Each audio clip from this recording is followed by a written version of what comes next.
ഈശോ മിശിഹായ്ക്ക് സ്തുതിയായിരിക്കട്ടെ. വിശുദ്ധ യോഹന്നാൻ്റെ സുവിശേഷം 10-ാം അധ്യായം 11-ാം തിരുവചനം. ഞാൻ നല്ല ഇടയനാണ്.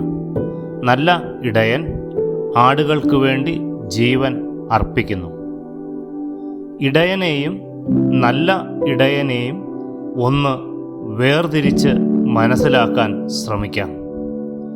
നല്ല ഇടയനാണ് നഷ്ടപ്പെട്ട ഒരു ആടിനെ അന്വേഷിച്ച് ഇറങ്ങിയത്.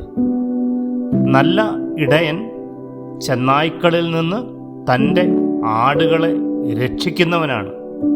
നല്ല ഇടയനാണ് ആടുകൾക്ക് വേണ്ടി ജീവൻ അർപ്പിക്കുന്നത്. നമുക്ക് വേണ്ടി സ്വജീവൻ അർപ്പിച്ച നല്ല ഇടയനായ ഈശോയുടെ സ്വരം തിരിച്ചറിയാനും ഈശോയെ അനുഗമിക്കാനും നമുക്ക് സാധിക്കട്ടെ. ആമേൻ.